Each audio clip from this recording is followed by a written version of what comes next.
Hi Geometry. We're going to look at some examples of solving quadratic equations. I want to point out the difference in the first three rows. So let's look at each of 1a, 1b, and 1c. If you notice those three equations, first of all, they all have just two terms, and they have one variable term.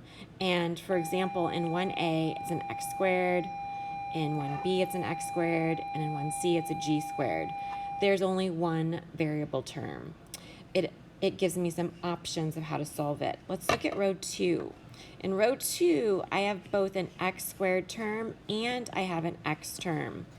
That affects how I can solve my equation, and we'll talk about that in a moment. And then for 3, notice that they are all trinomials.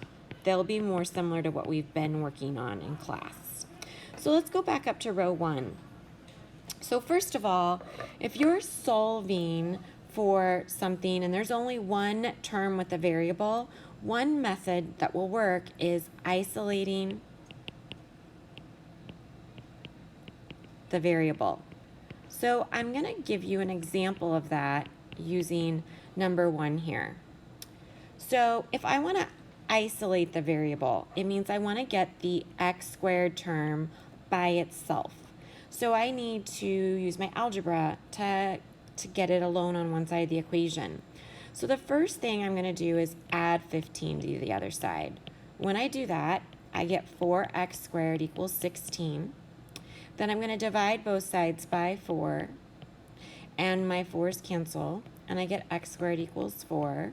And now I'm going to take the square root of both sides to further solve for x, and I get x equals, careful here, plus or minus 2. So x is either a positive 2 or x is a negative 2. So when you have one variable term, you can solve for that variable by isolating it. Sometimes there's other ways to solve for it. For example, if you look on the answer key, for 1c, I also used dots, difference of two squares. So let's take a look at that method. So on the answer key, you'll notice my method on the left is just like I did in 1a. I isolated the g squared term and took the square root of both sides. So try that and make sure you can do that method. But let's take a look at also using our dots, difference of two squares we just reviewed in class. So first of all, 9g squared is a perfect square. 16 is a perfect square. So when I have something like 9g squared minus 16 equal to 0, important, before you use factoring, it has to be equal to 0. I can factor this. Remember, it falls into the sum and difference of the two square roots. So this would be 3g minus 4 and 3g plus 4. So now I can use my zero product property. Either 3g minus 4 equals 0 or 3g plus 4 equals 0. So on the left side, I get 3g equals a positive 4 when I add it over. Divide both sides by 3, and I get g equals positive 4/3 or 1.3 repeating. How about the one on the right? I'm going to subtract my 4 from both sides, and I get 3g equals negative 4. Divide both sides by 3, and I get g equals negative 4/3 or negative 1 1/3. So if I used the same method I did in 1a, I'd get that exact same answer. So not to be confusing, but to show you, sometimes there's options. If there's one variable term, I think isolating the variable as we did in 1a is really just, it's the way to do it. It works every single time in every single problem.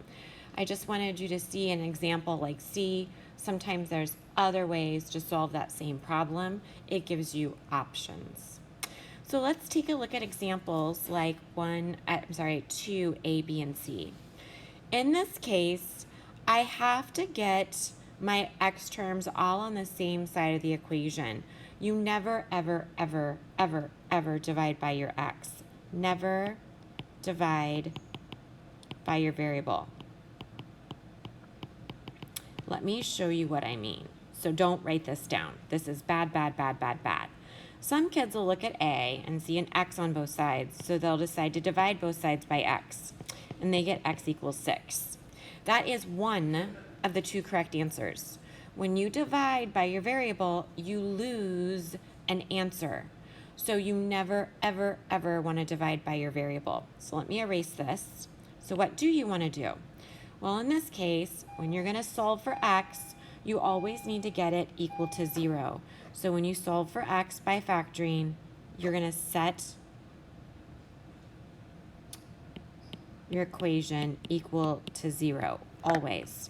So let's subtract 6x from both sides. I get x squared minus 6x, they're not like terms, I can't combine them, equal to 0. Now you can solve by factoring because I have it equal to 0. Always, always, always, always. So I'm going to factor out a common factor here, a GCF. My GCF in this problem would be an x. So now I have x times x minus 6. This is very much like 1c.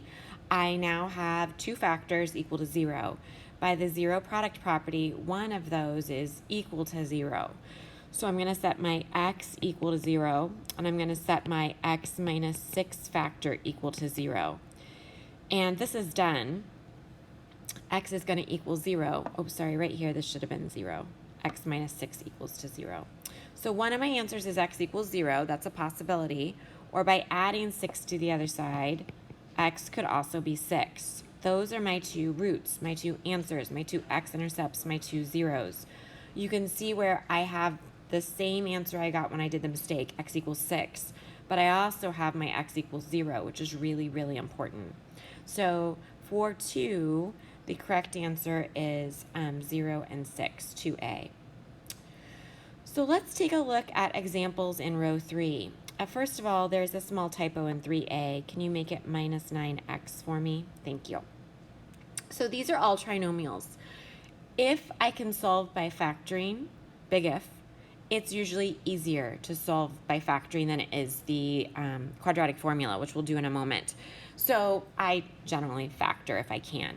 So let's look at not A or B because that factoring is a little more simple. Let's look at C. I'm going to choose this one because my A is not 1, my A is 3.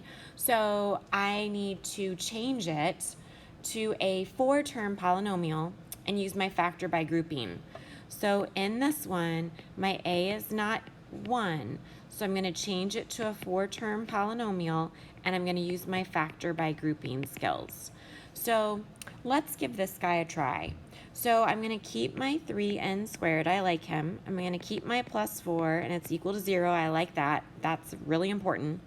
But I need to change my minus 8n to 2 terms so I can create my 4-term polynomial. So what 2 terms do I choose? I don't know. Let's figure it out. Remember at the top of my diamond is a times c. So that would be 3 times 4, which is 12.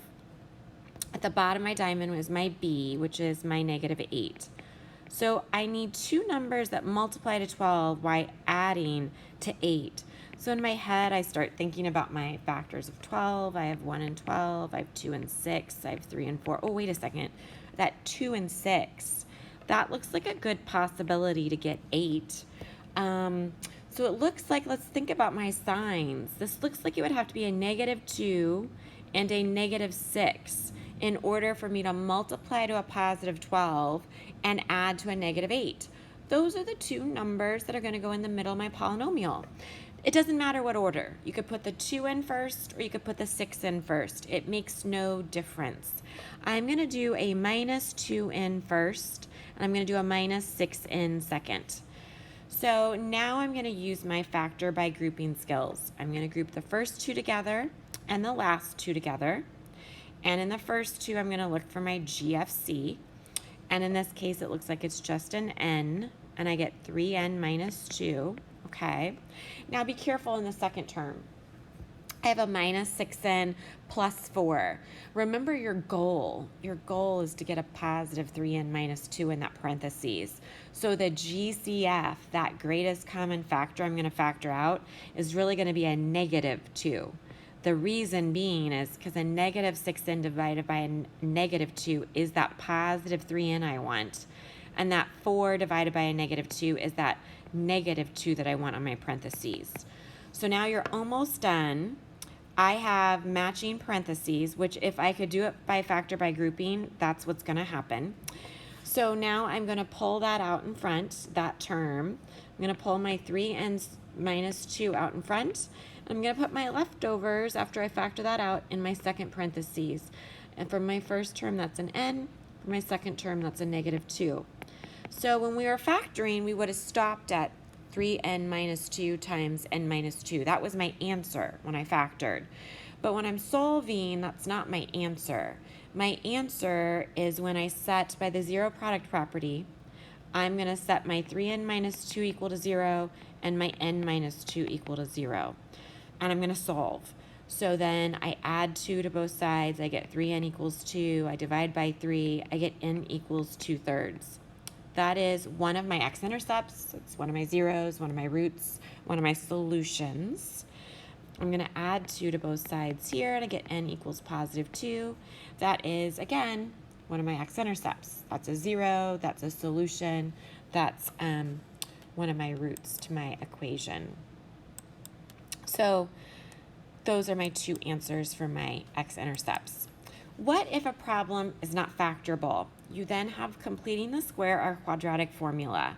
Let's review how to use that quadratic formula. So on the first problem, problem A, I will tell you that problem is factorable. However, I'd like you to do it by solving using the quadratic formula for practice. So let's take a look at B. My terms are more interesting. So before you can use the quadratic formula, really, really important, your equation has to be set equal to 0. If it's not, you're going to get the wrong answer.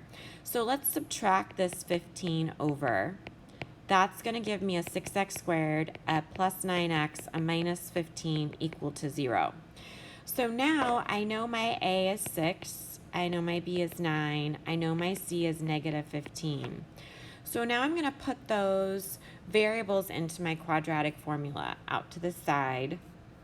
Remember, your quadratic equation is always ax squared plus bx plus c.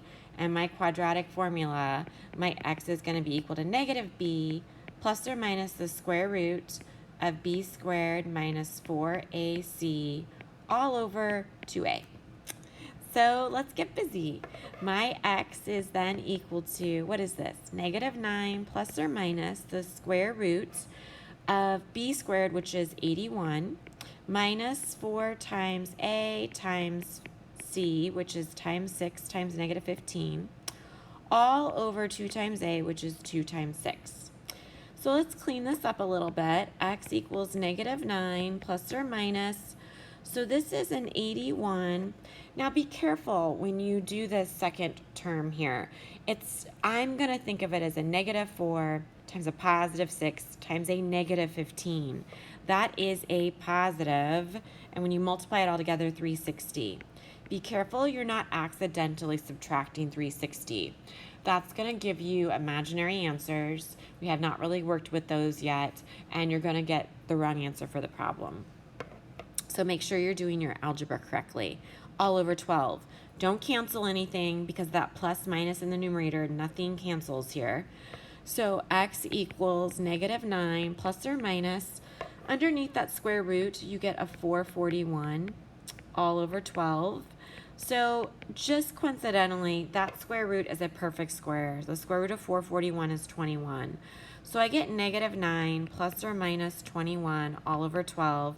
Again, I do not want to cancel anything. Do not cancel anything.